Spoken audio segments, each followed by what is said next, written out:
Good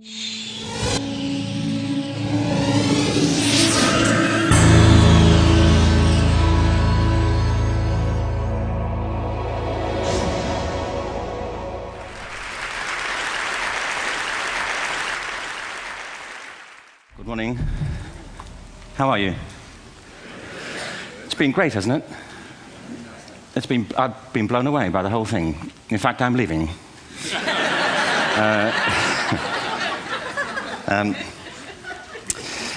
There have been three themes, haven't there, running through the conference, which are relevant to what I want to talk about. One is the extraordinary evidence of human creativity in all of the presentations that we've had and in all the people here. Just the variety of it and the range of it. The second is that it's put us in a place where we have no idea what's going to happen in terms of the future. No idea how this may play out. I have an interest in education. Actually, what I find is everybody has an interest in education. Don't you?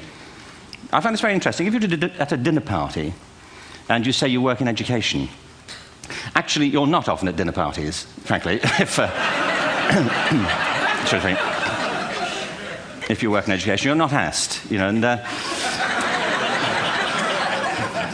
you're never asked back, curiously. That's I think that strikes me.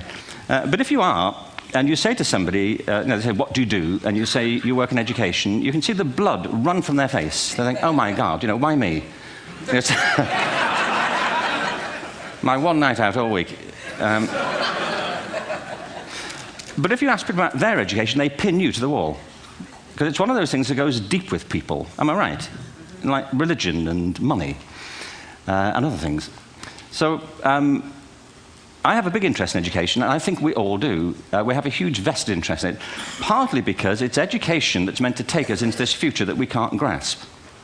If you think of it, children starting school this year will be retiring in 2065. Nobody has a clue, despite all the expertise that's been on parade for the past 4 days, what the world will look like in 5 years' time. And yet we're meant to be educating them for it. So the unpredictability, I think, is extraordinary.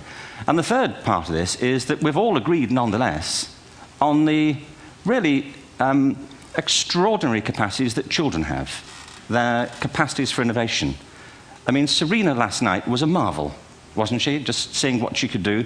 And she's exceptional, but I think she's not, so to speak, exceptional in the whole of childhood. What you have there is a person of extraordinary dedication who found a talent. And my contention is all kids have tremendous talents, and we squander them pretty ruthlessly. So I want to talk about education, and I want to talk about creativity. My contention is that creativity now is as important in education as literacy, and we should treat it with the same status. Thank you.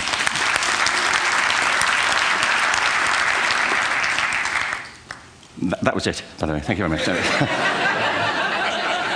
So, 15 minutes left. Well, I was born... No, I had a great story recently, I love telling it, of a little girl who was in a drawing lesson. She was 6, and she was at the back drawing, and the teacher said this little girl hardly ever paid attention. And in this drawing lesson, she did. And the teacher was fascinated. She went over to her and she said, "What are you drawing?" And the girl said, "I'm drawing a picture of God." And the teacher said, "But nobody knows what God looks like." And the girl said, "They will in a minute."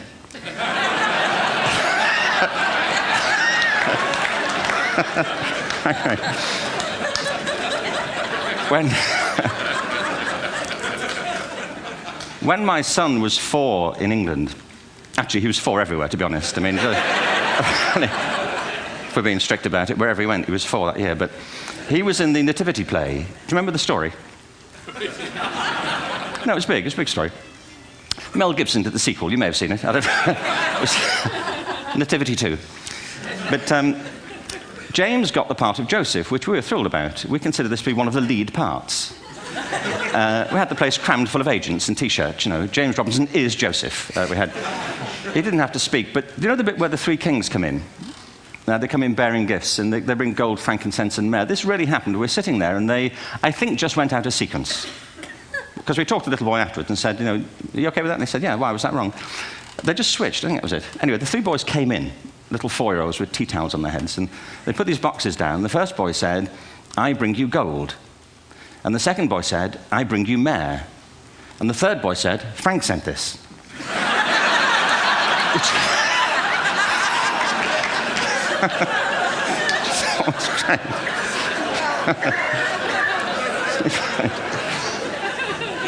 What these things have in common is that kids will take a chance. If they don't know, they'll have a go. Am I right? They're not frightened of being wrong. Now, I don't mean to say that being wrong is the same thing as being creative. What we do know is, if you're not prepared to be wrong, you'll never come up with anything original.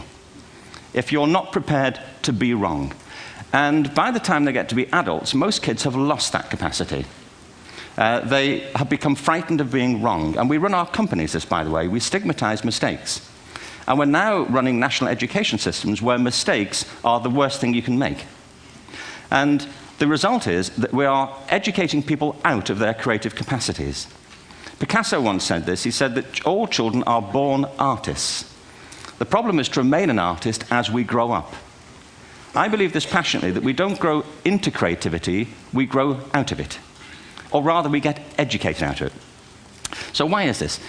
I lived in Stratford-on-Avon until about 5 years ago. In fact, we moved from Stratford to Los Angeles.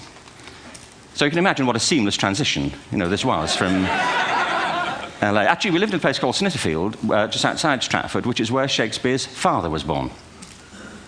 Are you struck by a new thought? I was. You don't think of Shakespeare having a father, do you? Do you? Because you don't think of Shakespeare being a child. Do you? Shakespeare being 7. I never thought of it. I mean, he was 7 at some point. He was in somebody's English class, wasn't he? Do you understand? Really? How annoying would that be?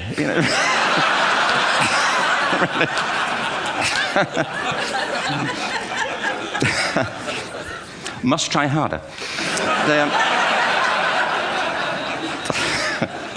Being sent to bed by his dad to Shakespeare. Go to bed now, to William Shakespeare, and put the pencil down, and stop speaking like that. It's confusing everybody.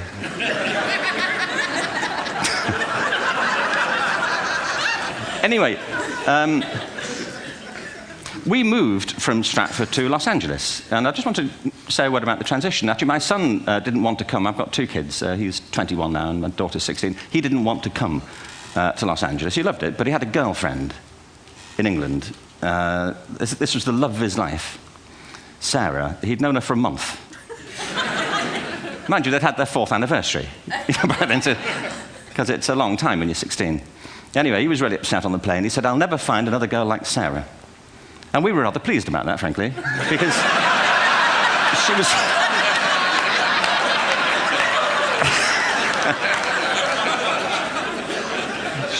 she was the main reason we were leaving the country.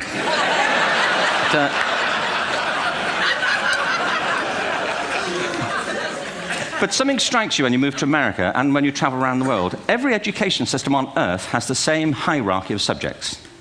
Everyone, doesn't matter where you go. You think it would be otherwise, but it isn't. At the top are mathematics and languages, then the humanities, and at the bottom are the arts, everywhere on Earth. And in pretty much every system, too, there's a hierarchy within the arts. Art and music are normally given a higher status in schools than drama and dance. There isn't an education system on the planet that teaches dance every day to children the way we teach them mathematics. Why? Why not? I think this is rather important. I think maths is very important, but so is dance. Children dance all the time if they're allowed to. We all do. We all have bodies, don't we?